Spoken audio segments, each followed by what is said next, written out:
जब तू प्रार्थना करे तो अपनी कोठरी में जा और द्वार बंद करके अपने पिता से जो गुप्त में है प्रार्थना कर। तब तेरा पिता जो गुप्त में देखता है तुझे प्रतिफल देगा।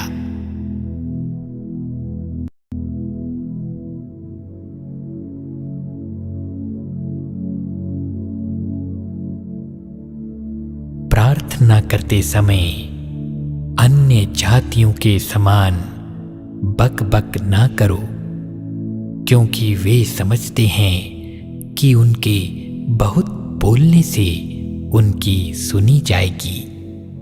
इसलिए तुम उनके समान ना बनो, क्योंकि तुम्हारा पिता तुम्हारे मांगने से पहले ही जानता है कि तुम्हारी क्या क्या आवश्यकताएं हैं। अतः तुम इस रीति से प्रार्थना किया करो। हे हमारे पिता, तू जो स्वर्ग में है, तेरा नाम पवित्र माना जाए, तेरा राज्य आए, तेरी इच्छा जैसी स्वर्ग में पूरी होती है वैसे पृथ्वी पर भी हो। हमारी दिन भर की रोटी आज हमें दे, और जिस प्रकार हमने अपने अपराधियों को क्षमा किया है वैसे ही तू भी हमारे अपराधों को क्षमा कर, और हमें परीक्षा में ना ला परंतु बुराई से बचा, क्योंकि राज्य और पराक्रम और महिमा सदा तेरी ही है। आमीन।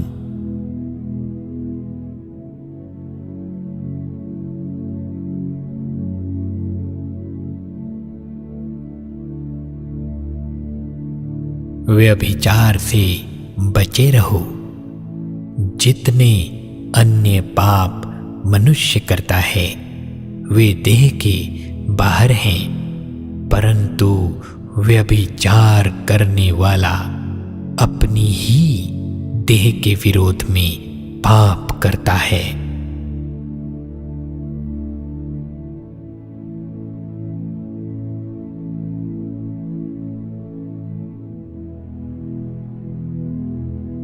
परमेश्वर ने किस रीति से यीशु नासरी को पवित्र आत्मा और सामर्थ से अभिषेक किया, वह भलाई करता और सब जो शैतान के सताए हुए थे अच्छा करता फिरा, क्योंकि परमेश्वर उसके साथ था।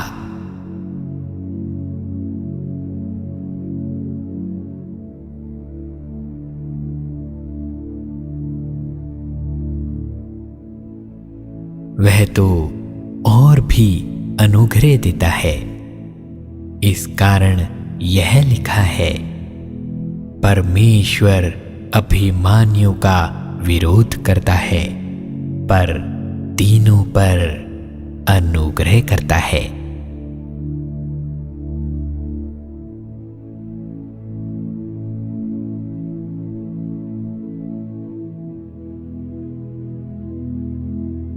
जो कोई पाप करता है वह शैतान की ओर से है, क्योंकि शैतान आरंभ ही से पाप करता आया है।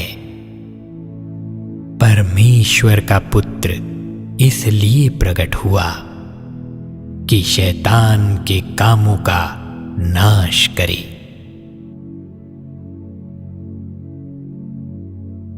सब प्रकार का वैभव और छल और कपट और ढाह और निंदा को दूर करके नए जन्मे हुए बच्चों के समान निर्मल आत्मिक दूध की लालसा करो, ताकि उसके द्वारा उद्धार पाने के लिए बढ़ते जाओ, क्योंकि तुमने प्रभु की कृपा का स्वाद चख लिया है।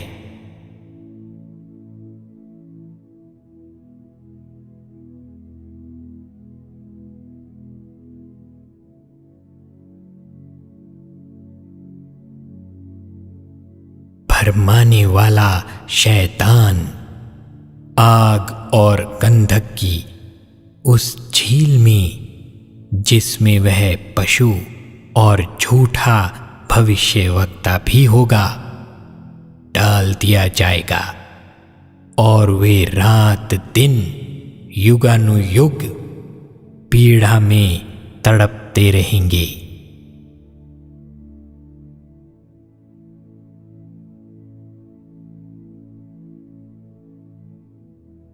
परमेश्वर ने हमें क्रोध के लिए नहीं, परंतु इसलिए ठहराया है कि हम अपने प्रभु यीशु मसीह के द्वारा उद्धार प्राप्त करें।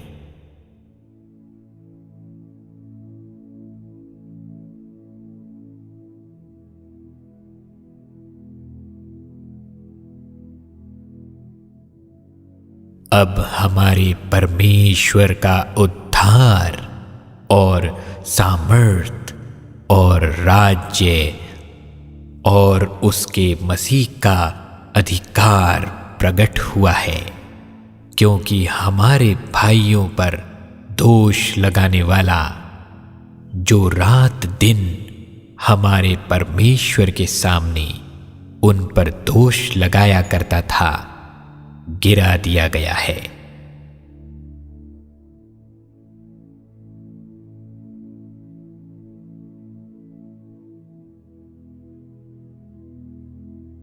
क्योंकि परमेश्वर ने हमें भय की नहीं, पर सामर्थ और प्रेम और संयम की आत्मा दी है।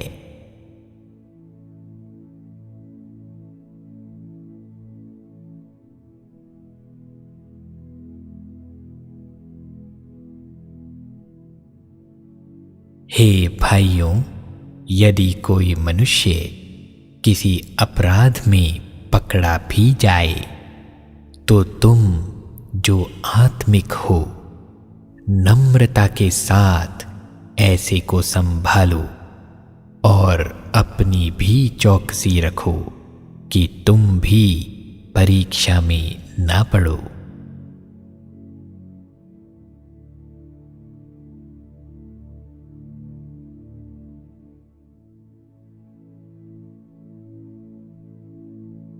यीशु का पहाड़ी उपदेश।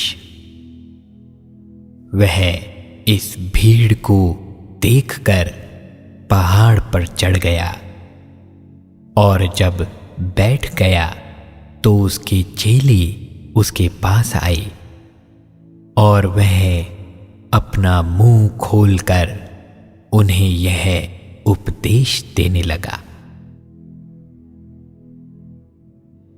धन्य है वे जो मन के दीन हैं, क्योंकि स्वर्ग का राज्य उन्हीं का है। धन्य है वे जो शोक करते हैं, क्योंकि वे शांति पाएंगे। धन्य है वे जो नम्र हैं, क्योंकि वे पृथ्वी के अधिकारी होंगे। धन्य है वे जो धार्मिकता के भूखे और प्यासे हैं, क्योंकि वे तृप्त किए जाएंगे। धन्य है वे जो दयावंत हैं, क्योंकि उन पर दया की जाएगी। धन्य है वे जिनके मन शुद्ध हैं,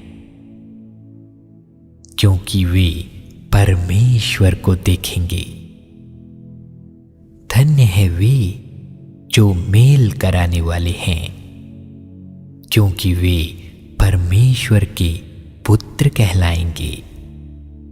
धन्य है वे जो धार्मिकता के कारण सताए जाते हैं, क्योंकि स्वर्ग का राज्य उन्हीं का है। धन्य हो तुम जब मनुष्य मेरे कारण तुम्हारी निंदा करे और सताए और झूठ बोल बोल कर तुम्हारे विरोध में सब प्रकार की बुरी बातें कहे। तब आनंदित और मग्न होना, क्योंकि तुम्हारे लिए स्वर्ग में बड़ा फल है, इसलिए कि उन्होंने उन भविष्यवक्ताओं को जो तुमसे पहले थे इसी रीति से सताया था।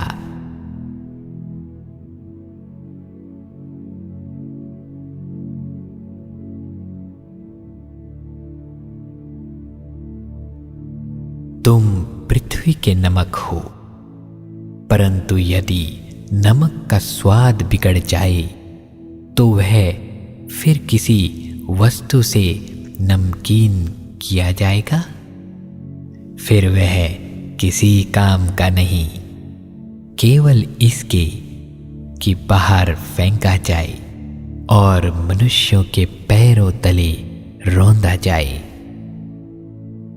तुम जगत की ज्योति हो। जो नगर पहाड़ पर बसा हुआ है वह छिप नहीं सकता, और लोग दिया जलाकर पैमाने के नीचे नहीं परंतु दीवट पर रखते हैं, तब उससे घर के सब लोगों को प्रकाश पहुंचता है। उसी प्रकार तुम्हारा उजियाला मनुष्यों के सामने ऐसा चमके कि वे तुम्हारे भले कामों को देखकर तुम्हारे पिता की जो स्वर्ग में है बढ़ाई करें।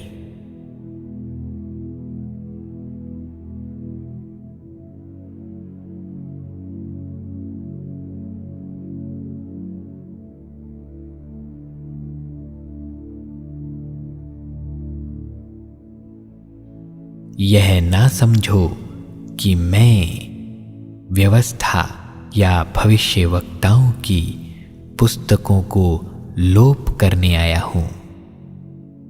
लोप करने नहीं परंतु पूरा करने आया हूं, क्योंकि मैं तुमसे सच कहता हूं कि जब तक आकाश और पृथ्वी टल ना जाए तब तक व्यवस्था से एक मात्रा या एक बिंदु भी बिना पूरा हुए नहीं टलेगा।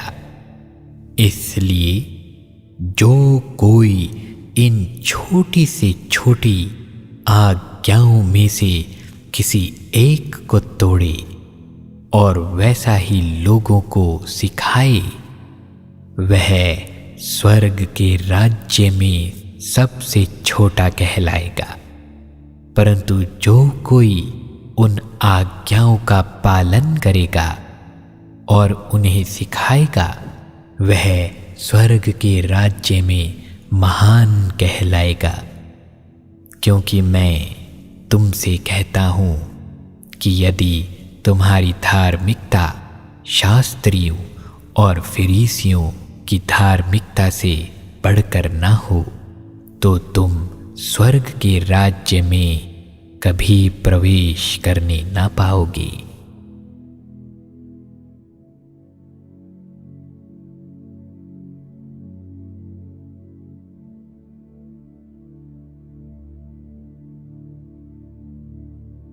जागते और प्रार्थना करते रहो कि तुम परीक्षा में ना पड़ो। आत्मा तो तैयार है पर शरीर दुर्बल है।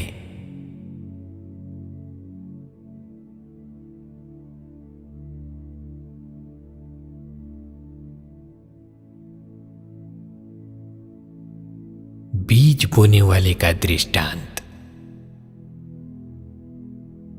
उसी दिन यीशु घर से निकलकर झील के किनारे जा बैठा और उसके पास ऐसी बड़ी भीड़ इकट्ठी हुई कि वह नाव पर चढ़ गया और सारी भीड़ किनारे पर खड़ी रही और उसने उनसे दृष्टांतों में बहुत सी बातें कही। एक बोने वाला बीज बोने निकला। बोते समय कुछ बीज मार्ग के किनारे गिरे और पक्षियों ने आकर उन्हें चुग लिया। कुछ बीज पथरीली भूमि पर गिरे जहां उन्हें बहुत मिट्टी ना मिली और गहरी मिट्टी ना मिलने के कारण वे जल्द उग गए। पर सूरज निकलने पर वे जल गए और जड़ ना पकड़ने से सूख गए। कुछ बीज झाड़ियों में गिरे और झाड़ियों ने बढ़कर उन्हें दबा डाला। पर कुछ बीज अच्छी भूमि पर गिरे और फल लाए, कोई 100 गुना, कोई 60 गुना, कोई 30 गुना। जिसके कान हो वह सुन ले। चेलों ने पास आकर उससे कहा, तू लोगों से दृष्टांतों में क्यों बात करता है? उसने उत्तर दिया, तुमको स्वर्ग के राज्य के भेदों की समझ दी गई है, पर उनको नहीं, क्योंकि जिसके पास है उसे दिया जाएगा और उसके पास बहुत हो जाएगा, पर जिसके पास कुछ नहीं है उससे जो कुछ उसके पास है वह भी ले लिया जाएगा। मैं उनसे दृष्टांतों में इसलिए बातें करता हूं कि वे देखते हुए नहीं देखते और सुनते हुए नहीं सुनते और नहीं समझते। उनके विषय में यशाया की यह भविष्यवाणी पूरी होती है, तुम कानों से तो सुनोगे पर समझोगे नहीं, और आंखों से तो देखोगे पर तुम्हें ना सूझेगा, क्योंकि इन लोगों का मन मोटा हो गया है और वे कानों से ऊंचा सुनते हैं और उन्होंने अपनी आंखें मूंद ली हैं। कहीं ऐसा ना हो कि वे आंखों से देखें और कानों से सुनें और मन से समझें और फिर जाएं और मैं उन्हें चंगा करूं। पर धन्य है तुम्हारी आंखें कि वे देखती हैं और तुम्हारे कान कि वे सुनते हैं, क्योंकि मैं तुमसे सच कहता हूं कि बहुत से भविष्यवक्ताओं ने और धर्मियों ने चाहा कि जो बातें तुम देखते हो देखें पर ना दिखें, और जो बातें तुम सुनते हो सुने पर ना सुनी। बीज बोने वाले दृष्टांत की व्याख्या। अब तुम बोने वाले के दृष्टांत का अर्थ सुनो। जो कोई राज्य का वचन सुनकर नहीं समझता, उसके मन में जो कुछ बोया गया था उसे वह दुष्ट आकर छीन ले जाता है। यह वही है जो मार्ग के किनारे बोया गया था, और जो पथरीली भूमि पर बोया गया यह वह है जो वचन सुनकर तुरंत आनंद के साथ मान लेता है, पर अपने में जड़ ना रखने के कारण वह थोड़े ही दिन का है, और जब वचन के कारण कलेश या उपद्रव होता है तो तुरंत ठोकर खाता है। जो झाड़ी पर बोया गया यह वह है जो वचन को सुनता है, पर इस संसार की चिंता और धन का धोखा वचन को दबा देता है और वह फल नहीं लाता। जो अच्छी भूमि पर बोया गया यह वह है जो वचन को सुनकर समझता है और फल लाता है, कोई 100 गुना, कोई 60 गुना और कोई 30 गुना। जय मसीह की दोस्तों, फोकस जीसस मिनिस्ट्री में आपका स्वागत है। मैं विश्वास करता हूं कि इस चैनल पर परमेश्वर आपको लेकर आया है। परमेश्वर इस चैनल के द्वारा आपको आशीष देना चाहते हैं। मैं जानता हूं हमारे जीवन में बहुत दुख आते हैं, बहुत तकलीफें आती हैं, परेशानियां आती हैं, लेकिन मैं आपको बताना चाहता हूं ये परमेश्वर का वचन जो हमारे पास है, जो इस चैनल में हमारे पास है, आपके लिए जीवन है, आपके लिए छुटकारा है, आपके लिए आपकी आशा है, आपकी प्रार्थना है। इन वचनों को सुनिए, इन वचनों के साथ प्रार्थना कीजिए, इन वचनों को चलाकर घर में छोड़ें। और मैं आपको विश्वास देना चाहता हूं, आश्वासन देना चाहता हूं कि इन वचनों के द्वारा आपके जीवन में परमेश्वर का पवित्र आत्मा काम करेगा। इस वीडियो के द्वारा, इस चैनल के द्वारा अगर आपको आशीष मिली तो सब्सक्राइब करना ना भूलिए, बेल आइकन जरूर दबाएं और लाइक जरूर कीजिए।